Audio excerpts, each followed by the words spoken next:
अस्सलाम वालेकुम। आया गुल मोहम्मद सामू जे सिंध जे सदाई सिंध वारा जिन जिन तव्हांखे अॼु सुफ़त जे बारे में सेखारींदुसि त सुफ़त छाखे चइबो आहे। इन जी सुफ़त जी असां वज़ाहत कंदासीं। यानी एडजेक्टिव असां सिंधी सम्झंदासीं पोइ असांखे एडजेक्टिव ईंदो। असांखे सिंधी न ईंदी त पोइ एडजेक्टिव कीअं ईंदो। अॼु असीं सुफ़त जे बारे में पहिरियों वारो सम्झंदासीं।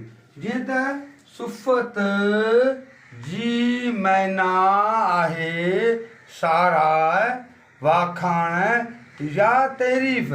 जेको तव्हां सम्झो साराह, वाखाण, तारीफ़ कंहिंजी थींदी आहे, अलाह साईं जी थींदी आहे। इस्म आहे, इस्म ज़ात आहे।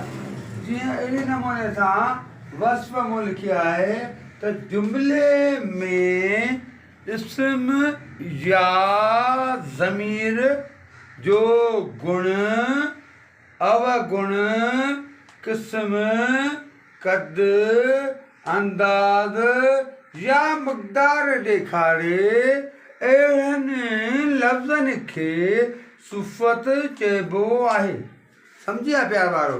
यानी कि वज़ाहत सां मूं लिखियो आहे। वरी इहे 5 ॻाल्हियूं जेके आहिनि मूं नंबर वार लिखियूं आहिनि, इहे तवजे सां ॿुधा। जीअं त ही गुण में अची वियूं सुठियूं ॻाल्हियूं, यानी होशियार, ज़हीन, सुठो, बहितरीन, सुलझणूं, चङो। वरी नंबर 2 हुन में आहे अवगुण जो।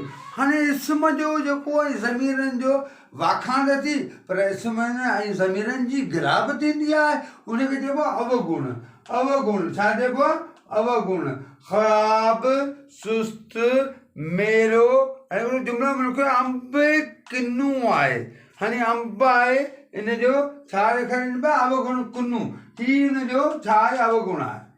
ठीकु आहे। हाणे नंबर 3 असां अचूं था नंबर 3 ते, क़िस्म।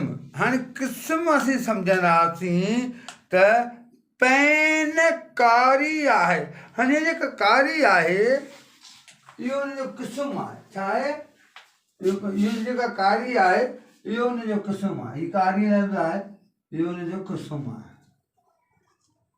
ठीकु आहे। हाणे पैनकारी आहे, असांखे ख़बर पई पेन जो इहो कहिड़ो क़िस्म आहे? कारी आहे।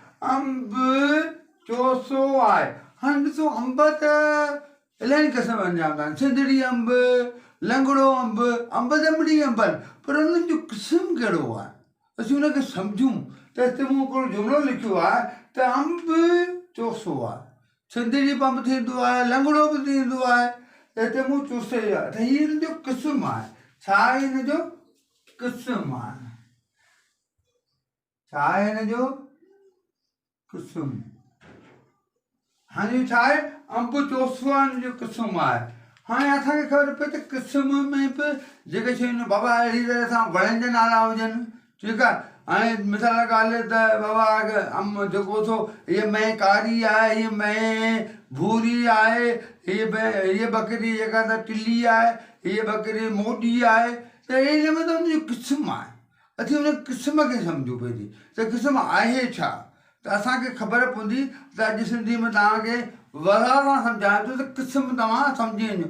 पोइ चाहे पेननि जा नाला हुजनि, इंसाननि जा नाला हुजनि, बेजान शयुनि जा नाला हुजनि, जानवरनि जा नाला हुजनि, यानी जेके असां अंग्रेज़ी में जीअं चवंदा आहियूं त बाबा रेड ब्लैक होड़े होड़े अछो ऐं कारो, ॻाल्हि साॻी आहे। असां सिंधी न सम्झंदासीं त असांखे एडजेक्टिव किथां ईंदो? रेड जी कीअं ख़बर पवंदी? ब्लैक जी कीअं ख़बर पवंदी? ग्रीन जी कीअं ख़बर पवंदी? अहिड़े नमूने सां असांखे हिन जो क़िस्म सम्झणो पवंदो। जेसीं असीं क़िस्म न सम्झंदासीं यकीन थो न एडजेक्टिव कोन ईंदो। त महिरबानी करे पहिरीं सिंधी सम्झो, उन खां पोइ। ठीकु आहे। हाणे अचूं था चौथे नंबर तरफ़ त क़द। हाणे क़द में बिदरो, वॾो, सन्हो, थुल्हो, वेकिरो।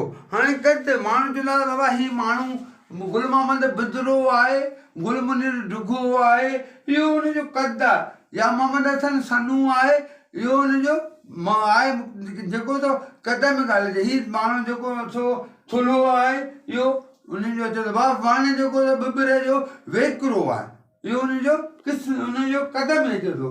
जेका ॻाल्हि क़दम में ईंदी उहा सुफ़त थींदी। हाणे सम्झी विया त हाणे अहिड़े नमूने पंजूं मिसाल आहे अंदाज़ या मक़दार।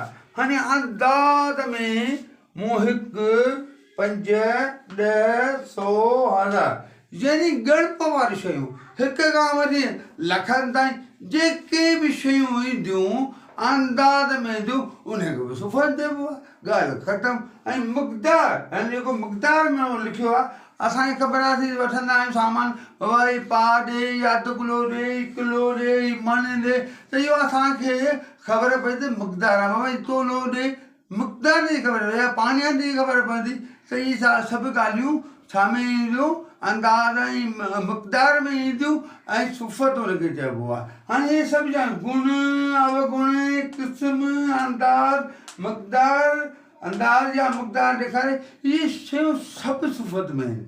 असां सुफ़त खे सम्झूं त सुफ़त आहे छा। हाणे मिसाल के कोई माण्हू चए थो बाबा मूं वटि 7 सूफ़ आहिनि। छा आहिनि 7 सूफ़ आहिनि। हाणे हिन मां सुफ़त ॻोल्हियो तव्हांखे कीअं ख़बर पए सुफ़त कहिड़ी आहे त जेको 7 आयो आहे इहो अंदाज़ ॿुधाए पियो त इहे 7 आहिनि अंदाज़ पर आहिनि सुफ़त।